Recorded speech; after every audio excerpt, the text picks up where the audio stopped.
अब सुन लो, जितने लोग बैठे हैं शिव महापुराण की कथा को, जितने आस्था चैनल पर सुन रहे हो, जितने फेसबुक यूट्यूब पर सुन रहे हो, बहुत सावधानी से सुनना। केवट क्या कर रहा है? घर जाऊंगा, पानी लाऊंगा। शिव महापुराण की कथा क्या कहती है? मंदिर का पानी लेकर मंदिर के शंकर को मत चढ़ाओ। शिव पुराण कहती है अपने घर से लोटा भरकर जल लेकर जाओ। क्यों? केवट चाहता तो गंगा जी का पानी वहीं उठाकर धोके राम जी को बिठा देता, पर नहीं, घर जाऊंगा, घर से जल लाऊंगा। क्यों? क्योंकि घर का जो जल आता है वो हमारी कत्तर पीढ़ी को तार देता है। अपने घर का जल मेरे अकेले के लिए नहीं, मेरे पूरे कुल को तारने के लिए लाऊंगा। राम जी कहने लगे घर कितनी दूर है? एक काम कर, हमें तेरे घर ले चल, वहीं धो लेना और वापिस ले आना। केवट बोला नहीं नहीं नहीं, घर में इतनी जगह है नहीं, तुम तो यहीं खड़े रहो, दूसरा नाव वाला तुम्हें पकड़ के ले गया तो एक काम करो, तुम यहीं रहो। राम जी बोले ठीक है, जल्दी जा, जल्दी आना। केवट जाने लगा। इतने में लक्ष्मण जी राम जी के पास आकर बोले प्रभु मेरा एक निवेदन स्वीकार करोगे? राम जी ने पूछा क्या? क्यों इसके चक्कर में पड़े हो? दूसरी नाव बुला लेते हैं और निकल जाते हैं। केवट ने सुनते से दौड़ के वापिस आ गया, राम जी का हाथ पकड़कर गंगा नदी की रेत पे खड़ा कर दिया और राम जी का हाथ पकड़कर खड़ा कर कर एक उंगली से चारों तरफ घेरा बना दिया और घेरा बनाकर कहा प्रभु अगर इस घेरे से बाहर निकले तो मेरी सौगंध है तुमको। राम जी अच्छे खासे पेड़ की छांव में थे, अब मालूम पड़ा धूप में खड़ा कर दिया। राम जी ने लक्ष्मण जी से कहा थोड़ा धीरे नहीं बोल सकता था? इतना तेज बोला, वो मुझे धूप में खड़ा करके चले गया। राम जी कहते हैं अभी तक भगवान भक्त को बांधता था, आज भक्त ने भगवान को बांध दिया, लगा दिया फेरा वहीं पर खड़े राम।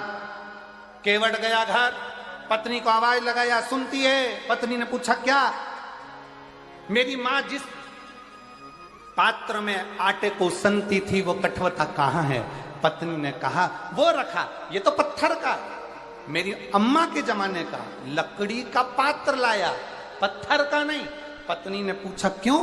पति ने कहा ये पत्थर का कठवते में अगर चरण धुलाऊंगा तो पत्थर पे से पानी सूख जाएगा, लकड़ी के कठवते में धुलाऊंगा तो लकड़ी पानी को सोख लेगी, रोज आटा उसनेंगे, रोज राम जी के चरण का जल मिल जाएगा और अपना कल्याण हो जाएगा। रोज लकड़ी का कठवता लिया, पत्नी से कहा तू भी मेरे साथ चल। एक लोटा जल भरा और सीधे राम जी के पास पहुंच गए। राम जी के पास पहुंचकर कठवता रखा नीचे, पत्नी को दिया लोटा, राम जी से कहा रख दो इसमें तुम्हारे चरण। राम जी ने बर्तन देखा तो छोटा सा था, अपना एक पांव रख दिया। केवट ने कहा प्रभु एक में काम नहीं चलेगा, दोनों रखो। राम जी ने पूछा छोटा सा बर्तन है, गिर जाऊंगा, दो पांव नहीं आएंगे। केवट कहने लगा बिल्कुल नहीं गिरोगे, एक काम करो मेरा सिर पकड़ लो, मेरा सिर पकड़ लो। राम जी ने मन में सोचा कितना चकड़ो।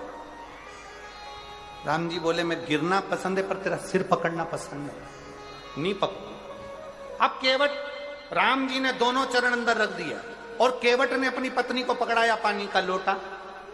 केवट ने कहा तू पानी डाल, मैं इनके चरण धोता हूं। ये कह रहा है मैं हाथ नहीं रखूंगा और मैं भी इनका पक्का चेला, हाथ रखवा के मानूंगा, हाथ रखवा के मानूंगा। और मेरी जीजियों, ए मेरे जसपुर वासियों, कुनकुरी के निवासियों, मायाली गांव के वासियों, ये आपका विश्वास था। जैसे केवट ने सोच लिया था कि मैं राम के हाथ रखवाऊंगा, आपने सोच लिया था एक बार शिव महापुराण की कथा जरूर हो। आपका विश्वास। राम जी के चरण केवट धोने लगा। धोते धोते केवट ने परात को, वो कठवते को हिलाया, हिलाते से राम जी घबरा गए, क्या कर रहा है, गिराएगा? केवट बोला नहीं गिरोगे, मेरा सिर पकड़ो हो। राम जी बोले नहीं पकड़ूंगा। अब नहीं पकड़े तो केवट ने फिर हिलाया। लक्ष्मण जी बोले भैया जाते जाते हड्डी वड्डी टूट जाएगी, पूरा वनवास यहीं हो जाएगा और इसके चक्कर में अपन पड़े रह जाएंगे, तुम तो पकड़ लो। राम जी ने अपना एक हाथ केवट के सिर पे रखा केवट ने सोचा एक हाथ तो भगवान तुम कजन कित्तों के सिर पे रख दोगे, जब दोनों हाथ रखा है तो बात हो। केवट ने फिर हिलाया, राम जी के पकड़े, गिराएगा क्या, और जो सिर पकड़ा देवता पुष्पों की वृष्टि करने लगे। धन्य है रे केवट, तू धन्य धन्य। जैसे देव